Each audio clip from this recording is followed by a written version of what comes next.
ये बात 18 जनवरी 2026 की रात लगभग 9:30 बजे के आसपास की है दोस्तों। गांव का एक लड़का घर से खाना पीना खाता है और घर से बाहर टहलने के लिए चला जाता है, लेकिन इसके बाद वो लड़का गायब हो जाता है। और जब वो लड़का गायब होता है तो उसके परिवार वाले उसे ढूंढते हैं, लेकिन वो लड़का कहीं मिलता नहीं है। इसके बाद वो नज़दीकी पुलिस स्टेशन जाते हैं और वहाँ पे जाके अपने बेटे की खोने की रिपोर्ट लिखवाने की कोशिश करते हैं। और वो कहते हैं कि शायद हमारे पड़ोस में एक लड़की रहती है काजल, काजल के परिवार वालों ने ही हमारे लड़के को गायब किया है। अब जब ये वाली बात सामने आती है तो पुलिस वाले उस लड़के के परिवार वालों को डांट देते हैं और कहते हैं कि काजल के परिवार वाले तुमसे पहले एफआईआर दर्ज करके चले गए यहाँ पे, और उन लोगों का कहना है कि तुम लोगों ने उनकी लड़की को कहीं गायब कर दिया है, तुम्हारे लड़के ने कहीं उस लड़की को गायब कर दिया है। अब पुलिस वाले क्या करते हैं, लड़के के परिवार वालों को डांट फटकार के भगा देते हैं। अब लड़के के परिवार वाले बहुत ज़्यादा परेशान होते हैं क्योंकि पुलिस वाले भी उनकी कोई बात नहीं सुन रहे। इसीलिए वो क्या करते हैं, सीधे ही मुरादाबाद एसएसपी ऑफिस पहुंच जाते हैं और उनको जाके पूरी कहानी बताते हैं और कहते हैं कि साहब, हमारे पड़ोस में एक लड़की रहती है काजल, और काजल से जो है हमारे बेटे की बोलचाल थी। अब मेरा बेटा भी गायब है, उसकी लड़की भी गायब है। हमें लगता है कि शायद काजल के परिवार वालों ने ही इन दोनों को कहीं ना कहीं गायब कर दिया है। साहब, कैसे भी करके आप हमारे बेटे को ढूंढवा दीजिए, हमें और कुछ नहीं चाहिए, बस हमारा बेटा चाहिए। अब एसएसपी साहब क्या करते हैं, जो इनके नज़दीक में पुलिस स्टेशन था वहाँ के एसएचओ साहब को फ़ोन करते हैं और कहते हैं कि इनका लड़का कहाँ गया, उसको ढूंढो। तुम इनकी बात सुन क्यों नहीं रहे? तो जो एसएचओ है वो बताता है कि साहब, लड़की के परिवार वाले इनके ऊपर इल्ज़ाम लगा रहे हैं और ये उनके ऊपर इल्ज़ाम लगा रहे हैं, हम करें तो करें क्या? तो एसएसपी साहब कहते हैं कि इस मामले की निष्पक्ष जांच करो और लड़का लड़की कहाँ हैं इन दोनों को ढूंढ के लाओ। अब पुलिस वाले क्या करते हैं, लड़का और लड़की को ढूंढना शुरू कर देते हैं और तब जाके पता चलता है कि लड़का और लड़की की जो है हत्या कर दी गई है, और हत्या करके इन दोनों की लाश को गाँव से लगभग 2 किलोमीटर दूर एक नदी के किनारे पर 10 फुट गहरा गड्ढा खोद के गाड़ दिया गया है। अब गाँव में जैसे ही ये वाली बात पता चलती है कि लड़का और लड़की दोनों की हत्या कर दी गई है तो गांव में हड़कंप मच जाता है, क्योंकि दोस्तों ये मामला 2 समुदायों के बीच का था, एक हिंदू पक्ष एक मुस्लिम पक्ष। अब गांव में तनाव ना बढ़ जाए, इसकी वजह से गांव के अंदर कईयों पीएसी की टीम आ गई थी। पुलिस ने एक तरह से इस गांव को छावनी बना दिया था। दोस्तों, आखिर क्या हुआ होगा, इन दोनों लड़का लड़कियों को किसने मारा होगा, आज की कहानी इसी के ऊपर है। दोस्तों, कहानी शुरू करूंगा उससे पहले मैं बस आपसे यही कहना चाहूँगा कि अगर आप मेरे चैनल पे नए हैं तो चैनल को जल्दी से सब्सक्राइब कर दीजिएगा, ताकि रोजाना रात को 8 बजे मैं आपके लिए एक सच्ची घटना की कहानी लेकर आ सकूं। नमस्कार दोस्तों, मैं गौरव शर्मा और आप देख रहे हैं गौरव शर्मा सफ़र। दोस्तों, आज की जो सच्ची घटना मैं आपको सुनाने जा रहा हूं, ये सच्ची घटना शुरू होती है उत्तर प्रदेश के मुरादाबाद ज़िले से, और मुरादाबाद ज़िले के अंतर्गत ही एक थाना लगता है जिसका नाम है पकवाड़ा, और पकवाड़ा थाना क्षेत्र के अंतर्गत एक गांव आता है जिसका नाम है उमरी सब्जीपुर। दरअसल होता क्या है दोस्तों, ये कहानी शुरू होती है साल 2021 से। गांव की रहने वाली एक लड़की होती है काजल सैनी, और गांव का ही रहने वाला एक लड़का होता है अरमान। अरमान और काजल के बीच में जो है दोस्ती थी, प्रेम प्रसंग था। एक दिन क्या होता है, ये दोनों गांव के बाहर कहीं घूम रहे होते हैं, और जब ये दोनों घूम रहे होते हैं तो इन्हें गांव का एक शख्स देख लेता है, और वो क्या करता है, वो जाता है सीधे काजल सैनी के घर पे, उसके पिता से जाके मिलता है गणपत सैनी से, और उनसे जाके बोलता है कि मैंने आज आपकी बेटी को उस लड़के के साथ घूमते हुए देखा है जिसके घर आपकी बगल में है, जो अरमान है ना, उसके साथ घूम रहा है। आप ऐसा करो, अभी से इस मामले को दबा दो, कहीं ऐसा ना हो कि आगे मामला बढ़ जाए, बातचीत बढ़ जाए और कुछ गलत हो जाए। इसीलिए इस मामले को अभी दबा देना ठीक है, क्योंकि अरमान जो है वो दूसरे समुदाय का है, वो मुसलमान है और हम हिंदू हैं, आगे जाके कोई बात बिगड़ ना जाए, इसीलिए आप इस मामले को यहीं पर दबा दो। इसीलिए क्या होता है, काजल सैनी का बाप जो है गणपत सैनी, वो क्या करता है, गांव में पंचायत बैठवाता है, और पंचायत में ये वाली बात तय होती है कि काजल सैनी और अरमान अब जीवन में कभी बात नहीं करेंगे, एक दूसरे की तरफ देखेंगे भी नहीं।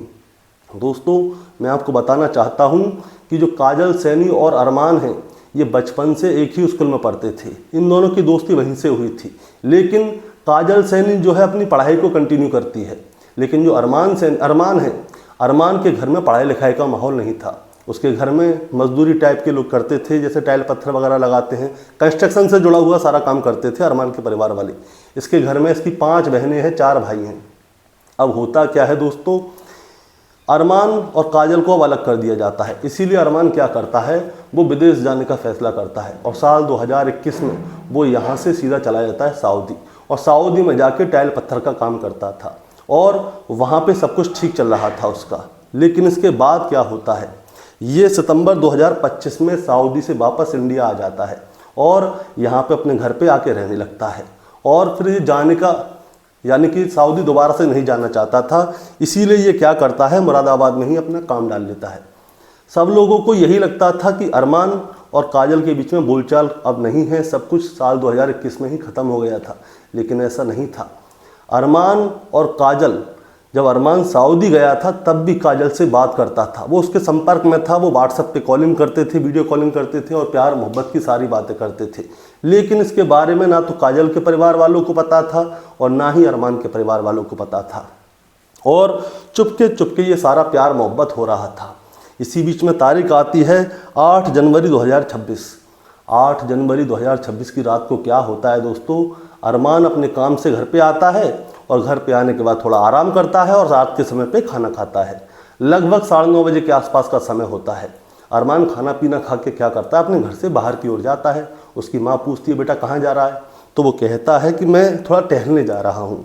इसके बाद वो टहलने तो जाता है लेकिन वो वापस घर लौट के नहीं आता। तारीख आती है 19 जनवरी 2026। 19 जनवरी 2026 की सुबह अरमान के पिता मोहम्मद हनीफ वो अपने बच्चों से पूछते हैं कि अरमान कहाँ है, वो दिख नहीं रहा है। तो उसके परिवार वाले बोलते हैं कि वो रात को टहलने के लिए गया था, हो सकता है शायद किसी दोस्त के यहाँ पे सो गया हो रात को। दरअसल होता क्या था, अरमान कई बार पहले भी रात के समय टहलने जाता था और कभी कभी जो अपने दोस्त के घर पे जाता था वहीं पे सो जाता था। उसके परिवार वाले अभी भी यही सोच रहे थे कि शायद किसी दोस्त के घर पे गया होगा और वहीं पे सो गया होगा।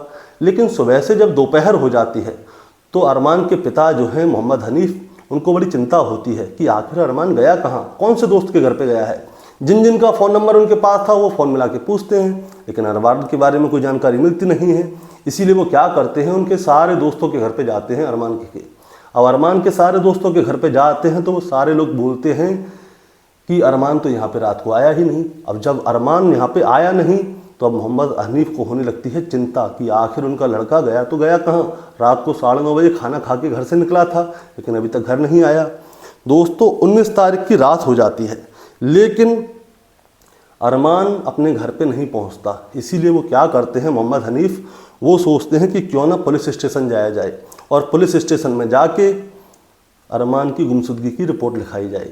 इसीलिए क्या होता है, मोहम्मद हनीफ और उसके सारे बेटे जो नज़दीकी पुलिस स्टेशन है पाकवाड़ा, वहाँ पे जाते हैं और वहाँ पे जाके अपने अरमान की गुमशुदगी की रिपोर्ट लिखाते हैं। वो कहते हैं कि हमारे बेटे का नाम अरमान है, उम्र 24 साल है और वो 18 जनवरी 2026 की रात को घर से खाना खा के निकला था 9:30 बजे, लेकिन तब से अब तक वापस नहीं आया। हमने उसे हर जगह ढूंढ लिया लेकिन वो कहीं मिल नहीं रहा है।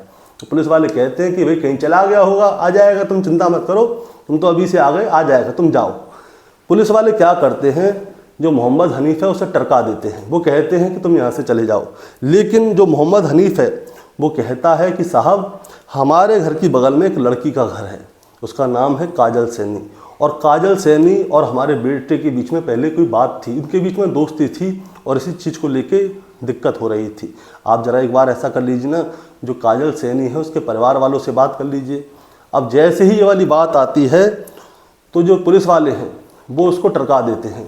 वो कहते हैं कि काजल सैनी खुद घर से गायब है, उसके परिवार वाले उसे ढूंढ रहे हैं और उन्होंने तुमसे पहले ही यहाँ पे लिखित में शिकायत दर्ज करवा रखी है और तुम्हारे बेटे के ऊपर नाम लगाया है। अब जैसे ही ये वाली बात सामने आती है तो मोहम्मद हनीफ चौंक जाता है कि यार पहले से ये लोग शिकायत दर्ज करा गए, पुलिस वाले उनकी सुन नहीं रहे थे। इसीलिए क्या होता है, तारीख आती है 20 जनवरी 2026। 20 जनवरी 2026 को क्या होता है, मोहम्मद हनीफ और उसके जो बेटे हैं और उसके गांव के 2-4 लोग सीधे जाते हैं मुरादाबाद के एसएसपी ऑफिस और एसएसपी साहब से जाके वो पूरी बात करते हैं, उन्हें अपनी कहानी सुनाते हैं और कहते हैं कि साहब, थानेदार साहब हमारी कुछ भी नहीं सुन रहे, आप हमारी मदद कीजिए, हमारा बेटा गायब हो गया है, पता नहीं वो कहाँ है, कैसा है, किस हाल में है। इसके बाद क्या होता है, जो एसएसपी साहब हैं वो थानेदार साहब को फ़ोन करते हैं, वो एसएचओ योगेश मावी को फ़ोन करते हैं और उनसे कहते हैं कि यहाँ पे मोहम्मद हनीफ आए हैं हमारे पास, आप इनकी शिकायत दर्ज क्यों नहीं कर रहे।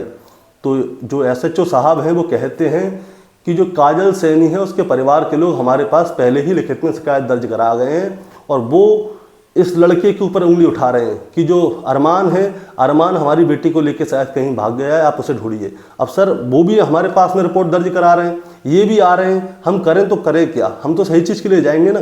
तो एसएसपी साहब कहते हैं कि तुम ऐसा करो, निष्पक्ष जांच करो और लड़का और लड़की कहाँ हैं इन दोनों को ढूंढ के लाओ कैसे भी, और जो सही रिपोर्ट है वो ला के हमें दो। इसके बाद क्या होता है दोस्तों, मोहम्मद हनीफ जो है एसएसपी साहब के पास से वापस आ जाते हैं। अब इस लड़की के बारे में जानकारी ली जाती है कि लड़की के घर में कौन है, कहाँ है लड़की, और इसके परिवार में कौन कौन लोग हैं, क्या क्या काम करते हैं। तब जाके पता चलता है कि जो लड़की के पिता हैं उनका नाम है गणपत सैनी। जो गणपत सैनी है उसके 3 बेटे हैं, जिसमें सबसे बड़े बेटे का नाम है रिंकू, दूसरे नंबर के बेटे का नाम है राजाराम और तीसरे नंबर के बेटे का नाम है सतीश। अब जो रिंकू है वो अपने ससुराल अमरोहा में रहता है। जो गणपत है, जो इनका बाप है, वो खेतों में रहता है अपनी पत्नी के साथ, खेतों पे उसने अपना ठिकाना बनाया हुआ है। और जो राजाराम है वो गांव के अंदर रहता है अपने छोटे भाई सतीश और अपनी पत्नी के साथ। अब होता क्या है दोस्तों, पुलिस वाले जो हैं इन लोगों से बातचीत करते हैं, यानी कि काजल के परिवार वालों से बातचीत करते हैं, लेकिन जो काजल का बाप बोल रहा था और जो उसके तीनों बेटे बोल रहे थे, उन तीनों में और बाप में बोलने का तरीके में बहुत ज़्यादा फर्क था। इसीलिए पुलिस वाले क्या करते हैं, रिंकू और सतीश के साथ में थोड़ी सख्ती बरतते हैं। और जब इन दोनों के साथ में सख्ती बरती जाती है तब जाके दोस्तों इस सारे मामले का खुलासा होता है कि आखिर हुआ क्या है। रिंकू और सतीश बताते हैं कि जो काजल है और अरमान है, इन दोनों की हत्या कर दी गई है और इन दोनों को मार के गांव से 2 किलोमीटर दूर एक नदी के किनारे पे दफना दिया गया है। अब हुआ क्या था उस रात को दोस्तों, मैं आपको पूरी कहानी सुनाता हूँ शुरू से लेकर आखिर तक। दरअसल 18 जनवरी 2026 की रात को लगभग 9:30 बजे के आसपास जब अरमान खाना खा के अपने घर से निकला था टहलने के लिए, वो टहलने के लिए नहीं जाता। अरमान और काजल का घर जो है आपस में जुड़े हुए हैं। अब अरमान क्या करता है, चुपचाप से काजल के घर में कूद जाता है। काजल अपने कमरे के अंदर होती है, अरमान चुपचाप उसके कमरे में घुस जाता है और उसके बेड पे जाके लेट जाता है और फिर ये दोनों वहाँ पे लेट के प्यार मोहब्बत की बातें कर रहे होते हैं। जब ये दोनों वहाँ पे लेट के प्यार मोहब्बत की बातें कर रहे थे तभी जो काजल की जो भाभी है वो उस कमरे के सामने से गुजरती है और उसे आवाज़ आ जाती है कमरे के अंदर से काजल के साथ किसी की बात करने की। और जैसे ही उसको बात करने की आवाज़ आती है तो वो क्या करती है, सीधे ही जाती है अपने पति के पास यानी कि राजाराम के पास और राजाराम से जाके बताती है कि काजल के कमरे में कोई है और वो उससे बात कर रही है प्यार मोहब्बत की। आप ज़रा सुनिए। अब राजाराम और सतीश जिसका छोटा भाई है ये वाली बात सुनकर चौंक जाते हैं कि उनके घर में कोई है, उनकी बहन से बात कर रहा है। ये दोनों चुपचाप जाते हैं दरवाजे के पास और जाके बात सुनते हैं कि हाँ अंदर कोई है। इसीलिए ये लोग क्या करते हैं, तुरंत बाहर से उस गेट को लगा देते हैं। अंदर अरमान और काजल दोनों बंद हो जाते हैं और फिर जो इनका सबसे बड़ा भाई रिंकू अपने ससुराल में रहता था, यहाँ से लगभग 20-25 किलोमीटर दूर, उसे फ़ोन किया जाता है और उसे बताया जाता है कि अरमान काजल के साथ कमरे में है और वो चुपचाप घर में घुस आया है। हमने पंचायत बैठाई थी लेकिन इसके बाद भी इन दोनों को चैन नहीं मिला, इन दोनों की बातचीत आज भी होती है। इसीलिए क्या होता है, रिंकू अपने ससुराल से गाड़ी उठाता है और सीधे गांव पहुंच जाता है और गांव आके जो पशुओं का बाड़ा था वहां पे आके अपनी गाड़ी को लगाता है और सीधे आके अपने घर पे पहुंच जाता है और घर पे जाके देखा जाता है अरमान और काजल कमरे के अंदर बंद हैं। अब होता क्या है, अरमान और काजल को पकड़ा जाता है, काजल को तो अलग कर दिया जाता है, अरमान के हाथ पैर बांधे जाते हैं और फिर उसे लाठी और डंडों से बुरी तरह से पीटा जाता है। काजल बार बार बीच में आती है उसे बचाने के लिए, तो 2-4 लाठियाँ काजल में भी पड़ जाती थी। अब इसके बाद अरमान चीख रहा था, चिल्ला रहा था, लेकिन उसकी आवाज़ जो है घर के बाहर नहीं जा रही थी। यहाँ तक कि अरमान का जो घर है काजल के घर से जुड़ा हुआ है, लेकिन अरमान की आवाज़ अपने घर तक नहीं जा रही थी। इसके बाद फावड़ा उठाते हैं और अरमान को फावड़े से मार दिया जाता है। काजल बार बार बीच में उसे बचाने की कोशिश कर रही थी तो काजल के साथ भी ऐसा ही किया जाता है और काजल की भी हत्या कर दी जाती है। अब इन दोनों की हत्या तो कर दी है, अब इनकी लाश का करें तो करें क्या। इसीलिए क्या होता है दोस्तों, बोरियों का इंतजाम किया जाता है और 2 बोरियों के अंदर, एक के अंदर अरमान की लाश को रखा जाता है और एक के अंदर काजल की लाश को रखा जाता है और फिर बोरियों को ऊपर से बांध दिया जाता है। अब इन लाशों को फेंके तो फेंके कहाँ पे ठिकाने लगाया जाए ये सोचा जाता है। फिर उसके बाद क्या होता है, जो रिंकू है अपनी गाड़ी लेकर आया था वो गाड़ी को चुपचाप से घर के पास लगाता है और सतीश और राजा राम उन बोरियों को उठाते हैं और गाड़ी में जाके डाल देते हैं। और फिर गांव से लगभग 2 किलोमीटर दूर एक गागन नदी पड़ती है।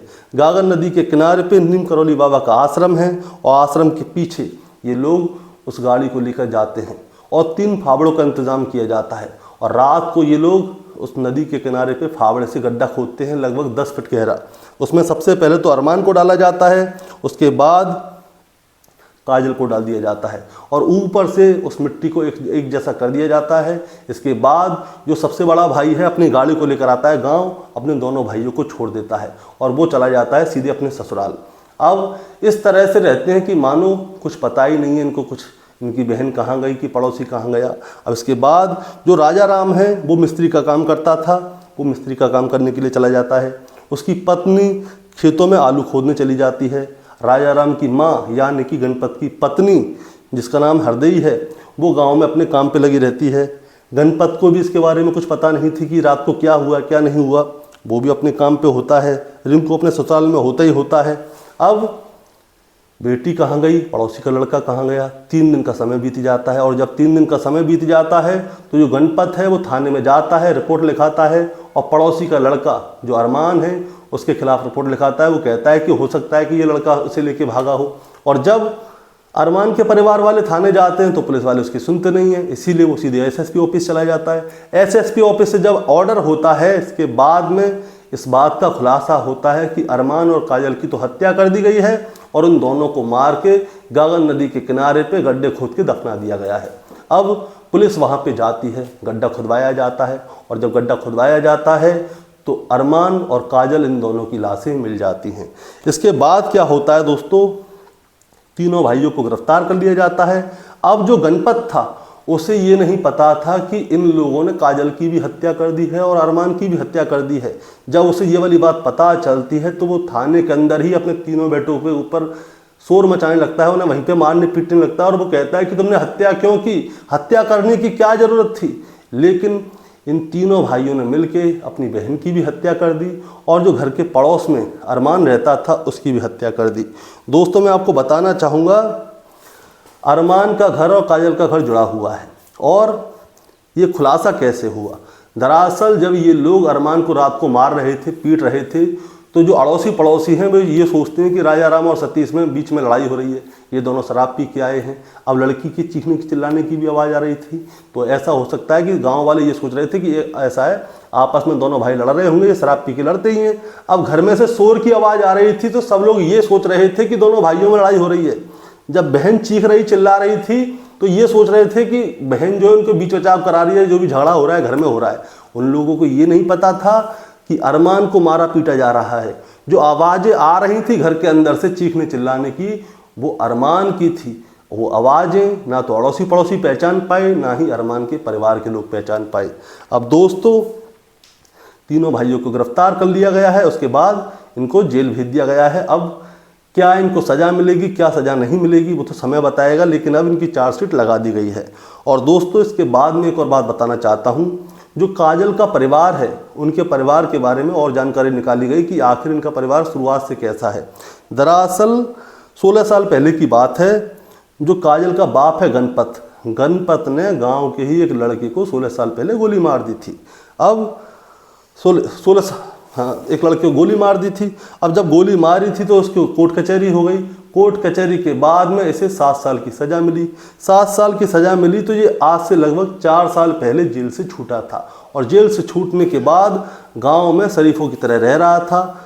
वो ना किसी से लड़ता था ना झगड़ता था। लेकिन आज उसके तीनों बेटों ने पड़ोसी के लड़के को मार दिया और अपनी बहन को भी मार दिया। दोस्तों इस कहानी को सुनाने का मतलब आपको परेशान करना है, विचलित करना बिल्कुल नहीं है। बस आपको बताना है और जताना है कि आप कितना भी गलत कर लीजिए, किसी की भी हत्या कर लीजिए, कितने भी शातिर बन जाइए। ये तीनों भाई शातिर बन रहे थे और इस तरह से गांव में घूम रहे थे कि जैसे इनको कुछ पता ही नहीं है और कोई इनको पकड़ नहीं पाएगी। लेकिन जब पुलिस अपने काम करने पे आती है तो वो बाल की खाल के बाल को भी निकाल देती है। इसीलिए पुलिस ने 3 से 4 दिन का समय जरूर लिया, लेकिन आखिरकार हत्यारों को सामने ला के खड़ा कर दिया। अब जब हत्यारों को गिरफ्तार कर लिया है तो ये मामला 2 समुदाय का हो गया, हिंदू और मुसलमान का। अब गांव में लड़ाई झगड़ा हो ना हो, इसकी वजह से पुलिस वालों ने क्या किया, पीएसए की कई सारी टीम गांव में आके खड़ी हो गई हैं। कोने कोने चप्पे चप्पे पे पुलिस वाले हैं और बस इसीलिए खड़े हैं कि कहीं हिंदू मुसलमान में लड़ाई ना हो जाए और इन दो परिवार के चक्कर में गांव के और लोगों का नुकसान ना हो जाए। दोस्तों, आपका क्या कहना है इस कहानी के बारे में, आप जरा हमें कमेंट में बताएं। चैनल पे नए हैं तो सब्सक्राइब करके जाएं ताकि रोजाना रात को 8 बजे मैं आपके लिए एक सच्ची घटना की कहानी लेकर आ सकूं। नमस्कार।